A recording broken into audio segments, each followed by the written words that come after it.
अस्सलाम वालेकुम my YouTube family, कैसे हैं आप सब। उम्मीद है कि बिल्कुल ठीक ठाक होंगे। आज मैं मट्टी बनाने लगी थी तो मैंने कहा कि आप लोगों को बता दूं कि किस तरह मट्टी बनानी है, क्योंकि अगर कटिंग हमने लगानी है उसकी अलग मट्टी होती है या बाल मट्टी सादी होती है। जब हमने मिक्स करनी है या पौधे लगाने हैं या पौधे शिफ्ट करने हैं उसकी मट्टी थोड़ी सी अलग होती है। ये वाली मट्टी जो है ये बाल मट्टी है मेरी, ये पोटों की बची हुई मेरी मट्टी थी जो मैं इस्तेमाल कर रही हूँ अब। तो इसमें मैं क्या क्या डालने लगी हूँ और इसको इसमें क्या क्या शामिल करके मैंने अपने पौधों के लिए दोबारा ये मट्टी को तैयार करना है, उसमें मैं आपको बताऊंगी कि इसमें क्या क्या चीज़ें मिलाने लगी हूँ मैं। तो आपने भी इस तरह मट्टी बना के रख लेनी है। उसके बाद आपने जैसे पौधे फूलों वाले आएँ, सीजनली आएँ या सब्ज़ी हो या कुछ भी हो, ये सब के लिए ये मट्टी तैयार हो रही है। सब्ज़ी के लिए भी आपने पनीरियाँ वगैरह शिफ्ट करनी है, वो भी आपने कुछ भी पॉट कोई भी शिफ्ट करना है, छोटा करना है बड़ा करना है, आप उसमें से कर सकते हैं। तो इसलिए वो मट्टी जो है ना, मतलब कि सब के लिए इस्तेमाल होने वाली है। अच्छा जी, अब आपने करना क्या है कि ये 3 से 4 बाल्टियाँ मट्टी है मेरी और इसमें 4 बाल्टियाँ आप लगा लें। 4 बाल्टियाँ मट्टी हैं और मैं इसमें 2 बाल्टी में लीव कंपोस्ट डालने वाली हूँ। लीव कंपोस्ट के साथ साथ कोकोपीट इस मट्टी में मेरी शामिल पहले ही है, इसलिए इसमें कोकोपीट मैं शामिल नहीं करूँगी। अब इसके साथ है ये राख जो लकड़ी की होती है, आप कोयले की ले लें, लकड़ी की ले लें। इसमें अब हमने सब्ज़ियाँ शिफ्ट करनी है तो ये पूरी हम एक मट्टी तैयार कर रहे हैं जिसमें हम जब भी पकड़े अपने पौधे को शिफ्ट कर दें इस मट्टी में। तो ये इस तरह हम बना रहे हैं। ये साथ में मैंने नीम पाउडर लिया है, नीम पाउडर है ये है। आप सूखे पत्ते भी इसमें शामिल कर सकते हैं। सूखे पत्ते अब आगे गिरने हैं तो वो आप एक मालियों को कह के एक तोड़ा मंगवा के आप खुश्क वो ऐसे मसल के या बारीक करके आप इस मट्टी में शामिल कर सकते हैं, तो वो कोकोपीट की जगह पे काम आ जाता है। राइस हस्क के आप राइस हस्क इस्तेमाल कर सकते हैं। मैं कभी कभी कोकोपीट की जगह राइस हस्क भी इस्तेमाल कर लेती हूँ। ये है मट्टी हमारे सब्जियों के लिए तैयार हो रही है। आप कोई भी पौधा इसमें शिफ्ट कर सकते हैं। तो ये मिक्स करें बेटा अब अच्छे से, सारा ये अच्छे से मिक्स करके आपको ये सारी चीज़ें शामिल करके तो आपने करना क्या है कि जब आपने ले लेनी है ना मट्टी, अगर आपकी 2 हिस्से है तो एक हिस्सा आपने लीव कंपोस्ट लेनी है। सब्जियों के लिए कह रही हूँ। तो नई कटिंग में आपने इसके थोड़ा सा परहेज़ करना है कि नई जब कटिंग लगाते हैं उसके लिए खाद की ज़रूरत नहीं पड़ती हमें। राइस हस्क मिल गया था तो हमने कहा कि अब आपको डाल के दिखा दें। ये मैंने जैसे कि हमने लीव कंपोस्ट 2 डाले थे ना ये वाले, और इसी तरह ही ये 2 कढ़ाइयाँ हमने उसमें डाल देनी है तो ये अब इक्वल हो जाएगा। ये कोकोपीट का काम करता है। अगर आपने ये डालना है तो फिर कोकोपीट नहीं डालनी, कोकोपीट डालनी है तो ये ऑनलाइन भी मिल जाता है। तो ये देखिए ये डीकम्पोज हुई पड़ी है। ये 2-3 साल मेरी पुरानी थी और गीली होते होते तो ये देखिए ब्लैक हो गई है। तो ये राइस हस्क है। राइस हस्क आपने इस तरह ही आपने कोकोपीट के साथ राइस हस्क शामिल नहीं करना, आपने राइस हस्क करना है या कोकोपीट करनी है। मैं अक्सर अपने प्लांट में राइस हस्क करती हूँ। जैसे कि आपने 4 हिस्से मट्टी ले ली है, 2 हिस्से लीव कंपोस्ट और 2 हिस्से ये राइस हस्क इस्तेमाल करना है आपने। उसके बाद आप बॉर्न मील भी डाल सकते हैं, शामिल कर सकते हैं, और साथ में आप राख भी इस्तेमाल कर सकते हैं, क्योंकि राख का इसका एंटी फंगस का जो मसला होता है वो ख़त्म हो जाता है। अगर राख नहीं है आपके पास तो आप हल्दी उतनी डाल सकते हैं, 3-4 मुट्ठी हल्दी भी आप इस मिट्टी में शामिल कर सकते हैं। और करना क्या है आपने कि जब ये आपने सब कुछ शामिल कर लेना है तो फिर मिट्टी को एक जान कर लेना है आपने कि इतना मिक्स करना है कि हर चीज़ इसमें इक्वल मिक्स हो जाए ताकि हमारा काम आसानी से हो जाए। तो मेरा बेटा मेरे साथ लगा हुआ है। तो मिट्टी अच्छे से मिक्स करवा के तो ये मैंने बाल्टी में रखवा देनी है या किसी तोड़े में डलवा के आप रख लें। उसके बाद जैसे जैसे आपने इसको इस्तेमाल करना है उस तरह आपने उतना उतना इस्तेमाल कर सकते हैं। यह राइस हस्क हमारे, अगर हमने कोकोपीट मट्टी में शामिल कर लेनी है या नहीं है आपके पास कोकोपीट, तो आप सादी मट्टी में राइस हस्क शामिल करके आप उसके साथ भी सादे मट्टी में आप पौधे लगा सकते हैं। ये देखिए जी सारी इक्वल कर ली हमने। ये देखें मेरा बेटा बेचारा मेहनत कर रहा है आज।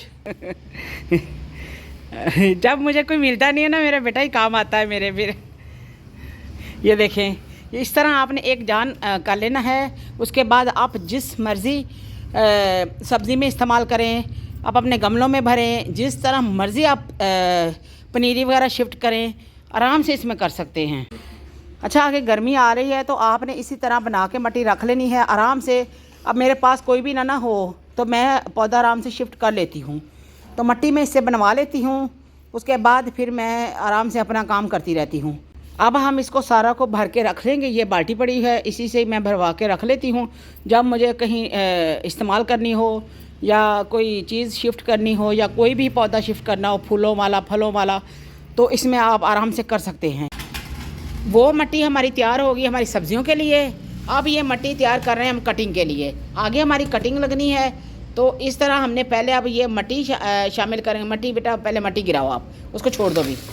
हाँ, ये मिट्टी है और इसी के साथ ही मैं इसमें शामिल करूँगी ये कोकोपीट। ये बाल मिट्टी है, हम इसमें भी पौधे लगा सकते हैं। तो मैं इसलिए कि ये मेरी मिट्टी पहले ही इसमें रेत शामिल है, तो इसलिए मैं इसमें रेत वगैरह इस्तेमाल नहीं करूँगी। अब जितनी मैंने ये मिट्टी ली है उतनी मैंने कोकोपीट ली है, उतनी ही मैं राइस हस्क लूँगी ताकि मेरी कटिंग सही से लग जाए। राइस हस्क मैं थोड़ा कम लूँगी, बाकी ये दोनों चीज़ों को इक्वल लूँगी मैं, क्योंकि हमारी कटिंग के लिए मैं आपको रीज़न बताती हूँ। कटिंग हमारी इसलिए सक्सेसफुल नहीं होती जल्दी, क्योंकि हमारी मिट्टी में खाद ज़्यादा शामिल होती है। कटिंग जब भी आप लगाएं, आपने उसमें बाल मिट्टी रखनी है, या सादी बाल मिट्टी ले लें या थोड़ी बाल मिट्टी में रेत पहले ही शामिल होती है। आप उसमें कोकोपीट मिला लें या राइस हस्क मिला लें। मेरे पास राइस हस्क कभी मिल गई है, पहले वो मिल नहीं रही थी, तो अभी ये देखें कि वो मैं शामिल कर लूँगी। थोड़ी कोकोपीट ली है, थोड़ी राइस हस्क शामिल कर लूँगी। ये एरेशन का काम करती है। ये राइस हस्क जो है ना, एरेशन बहुत अच्छे से बनाती है। इसके बाद हम क्या करेंगे कि इसको मिक्स करके, तो हम इसमें ना ज़्यादा चीज़ें नहीं डालेंगे। इसमें सिर्फ हमने फंगीसाइड डालना है। चाहे आप थोड़ी सी राख शामिल कर लें, राख से कटिंग को असर नहीं होगा, कुछ भी नहीं होता। थोड़ी आप शामिल कर सकते हैं, नहीं तो आप हल्दी डाल लें, हल्दी शामिल कर लें। आपकी मिट्टी को कुछ भी नहीं होगा और ना कीड़ा मकोड़ा आएगा, तो बहुत अच्छे से रहेगी। मैंने जितनी गार्डन में हल्दी इस्तेमाल करती हूँ ना, उतनी कोई चीज़ भी ज़्यादा इस्तेमाल नहीं करती, तो आप हल्दी भी इसमें शामिल कर सकते हैं। तो मैं इसमें थोड़ी सी राख लूँगी, थोड़ी सी, तो बस ये कटिंग के लिए इनफ हो जाएगा। कुछ भी नहीं करना आपने। मैंने कहा कि साथ साथ आपको उस मिट्टी के साथ साथ आपको मैं कटिंग के लिए भी मिट्टी साथ में बता दूं, ताकि आपको ये कन्फ्यूजन ही ख़त्म हो जाए कि हम कटिंग के लिए क्या करें। कटिंग आप किसकी भी लगा रहे हैं, आप इन चीज़ों में लगा सकते हैं। अगर आपके पास कुछ नहीं है तो आप सादी मिट्टी भर लें, लेकिन उसमें आपने खाद नहीं मिक्स करनी। अब मैं मिक्स कर रही हूँ, आपके साथ साथ आपको बताती जाऊँगी। तो ये अब हमने जब दूसरी मिट्टी में ना, ये आधी डालें बेटा, इसको आधी डालो, आधी सारा ही डालनी है, आधी डालनी है। तो हमने क्या करना है कि जब हमने नीम पाउडर डाला, तो नीम पाउडर एक खाद था। जब हमने उस मिट्टी में शामिल किया, हमने सब्जियों के लिए जो मिट्टी बनाई उसमें खाद था। तो खाद जो हमने नीम पाउडर लिया है वो खाद का काम करता है, जो हमने राख ली है वो एंटी फंगस का काम करती है। तो हमने इसलिए उस मिट्टी को सब्जियों के लिए तैयार किया, ताकि जब हमने नीम पाउडर डाला, उसमें एंटी फंगस का काम तो होता ही होता है, सही करती है, लेकिन उसमें ग्रोथ भी बहुत अच्छी होती है। तो वो भी एक खाद का काम ही करती है। जो नीम पाउडर है वो भी खाद का काम करता है। तो इसलिए हमने मिट्टी को इस तरह तैयार किया। इसमें हमने कुछ भी नहीं डाला, इसमें हमने अब मिक्स करना है। मिक्स आपके सामने ही करेंगे बेटा, इसको मिक्स करो। तो उसके बाद फिर हमने आपकी टेंशन ही ख़त्म कर दी। अगर आपके पास ये चीज़ें हैं, डालें, नहीं हैं तो आप रहने दें, आप इस तरह ही कटिंग लगा सकते हैं। क्योंकि आगे आ रही है गर्मी, तो इसलिए कोकोपीट थोड़ी हम इस्तेमाल करते हैं मिट्टी में, ताकि गर्मी की वजह से जो है ना मिट्टी में नमी बनी रहे। और पानी जल्दी हमें देना तो होता है पानी, लेकिन हमें पानी की थोड़ा सा ना सुकून हो जाता है कि एक दफ़ा पानी दें तो उसमें नमी काफ़ी देर रहती है। तो इस वजह से हम कोकोपीट शामिल करते हैं। और जो राइस हस्क है वो एरेशन का काम करती है, पानी रुकने नहीं देती। और जो कोकोपीट है वो नम रखती है, मिट्टी को नरम रखती है, ताकि हम ना आराम से हमारी कटिंग चल जाए। तो इसकी रीज़न यही थी कि बनाने की, कि मैंने कहा कि आपको एक मिट्टी बना रही हूँ तो दूसरी भी आपको बता ही दूँ कि आगे कटिंग चलनी है हमारी, और बहुत ज़्यादा हमने कटिंगें लगानी हैं। तो इसमें आप हैंगिंग बास्केट तैयार करें, आप जो मर्ज़ी इसमें लगाएं। उसके बाद जब पौधा चल जाए तो फिर थोड़ी थोड़ी आप खाद देते जाएं और पौधा चलता जाएगा उसी मिट्टी में ही। कटिंग जिसमें लगाई है ना, आप उसमें खाद भी शामिल कर सकते हैं। तो एक तो हैंगिंग बास्केट के लिए मिट्टी हल्की हो जाएगी, दूसरा इसमें आप बना के आराम से रख सकते हैं। तो यही थी आज की वीडियो, क्योंकि मैंने इस तरह बना ली है। बनाने के सब बाद आप दिखाएं बेटा, ये देखें, मैं आपको दिखा दूँ, ये देखें। इसमें आप हैंगिंग बास्केट जितनी मर्ज़ी लगाएं, इसमें ये नहीं है कि आप लगा नहीं सकते। लगाने के बाद आपने एक मुट्ठी बेटा राख आपने इसमें फेंकनी, ज़्यादा नहीं फेंकनी, एक मुट्ठी बस। ये देखें, ये शामिल कर दें आप, आपकी कटिंग कहीं भी नहीं जाने वाली। आप कटिंग लगाएं, आप इसमें हैंगी बास्टें तैयार करें, आप जो मर्ज़ी करें तो इसमें आप कर सकते हैं। सिर्फ कटिंग के लिए आपने खाद को यूज़ नहीं करना।